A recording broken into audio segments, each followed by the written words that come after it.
Dhul-Qa'adah is the 11th month of the Islamic calendar. While there are no specific virtuous acts that are performed during this month, it is one of the sacred months referred to in the Quran. إن عدة الشهور عند الله 12 شهرا في كتاب الله يوم خلق السماوات والأرض. Indeed, the number of months with God are 12 on the day that He created the heavens and the earth. منها أربعة حرم. From them are four which are sacred. فلا تظلموا فيهن أنفسكم.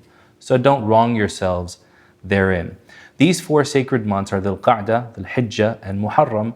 These run back to back. The fourth is the month of Rajab, which comes between Jumada and Sha'ban. Sin, oppression, and wrongdoing are considered more heinous in these sacred months than in other months. One very important historical event that occurred in this month was the Treaty of Hudaybiyah.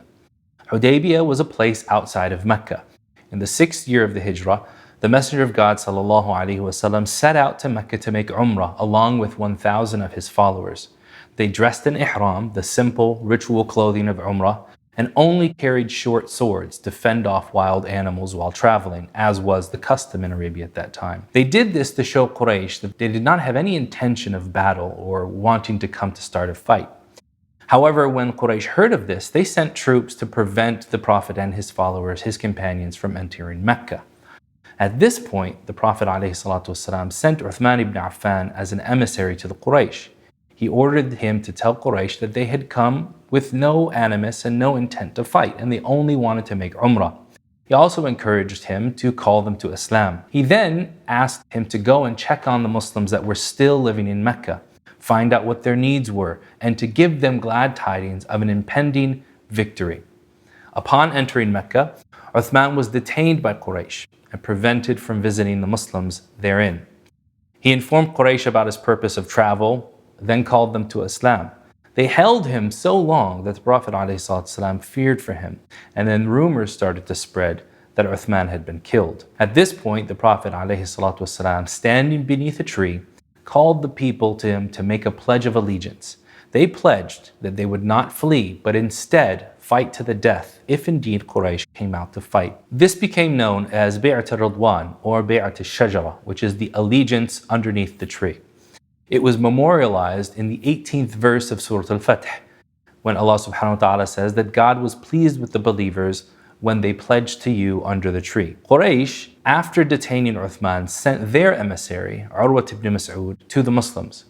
When he returned to Quraysh to report to them what he saw, he said, "People, I swear to God, I've entered upon kings, Caesar, Khosrow, and the Negus. I haven't seen any group of followers revere their leader like Muhammad's people revere him. He only has to spit and someone would catch it with their hand.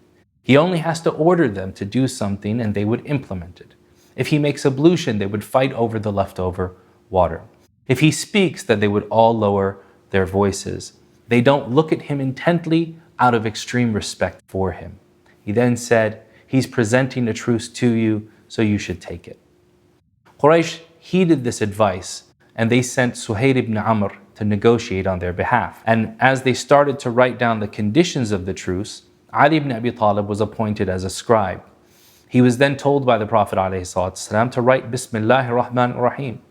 Suhail said, "Who is that? If we had known Ar-Rahman, we wouldn't have fought you. Write like our forefathers wrote, in your name, O Lord God, Bismika Allahumma." He was then told to write, "This is what Muhammad, the Messenger of God, stipulated." Suhail retorted, "Had we recognized you as a prophet of God, we wouldn't have stopped you from entering Mecca. Instead write, from Muhammad, son of Abdullah." The Prophet responded, "I am the Messenger of God, even if you reject me. Write Muhammad, son of Abdullah." From the results of this treaty was that people were free to align themselves politically and socially with Quraysh or with the Prophet ﷺ and the Muslims in Medina, whoever they wished. Neither of these two positions was stigmatized. Additionally, there was a cessation of hostility between the two parties and any party that was aligned or associated with them. Also, anyone that switched sides, joining the people of Medina after having lived in Mecca, would be returned. Anyone that lived in Medina, however, and wished to go back to Mecca would not be returned by the Meccans to Medina. Umar radiallahu ta'ala anhu is reported to have been upset at these conditions, and he saw them as a form of humiliation. However, the Prophet ﷺ said that this was a clear victory, but he didn't understand. It was due to this event that Surah Al-Fath was revealed, and it illustrates for us a few key important points.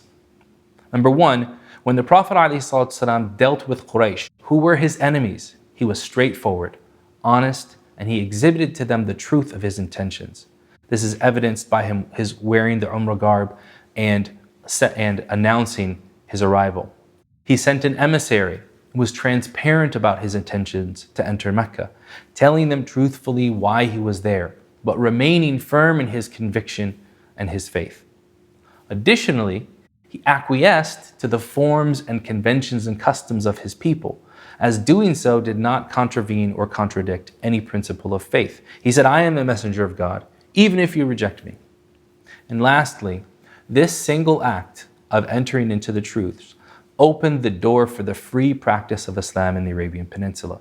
It normalized the presence of Muslims and gave freedom to the individual to make choices, although limited, that would cause Islam to be viewed as an acceptable choice in broader society.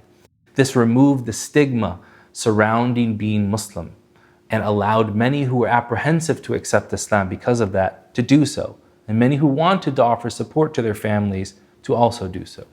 In short, Hudaybiyah allowed Muslims to be normal without apology.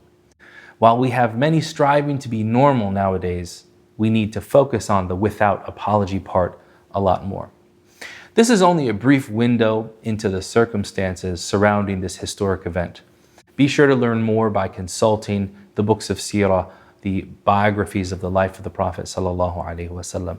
I hope that you'll join me next month for more information on Dhul-Hijjah, its virtues, and the historic events that took place therein.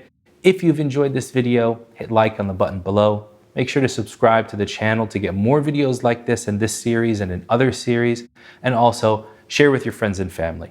Jazakumullahu khairan.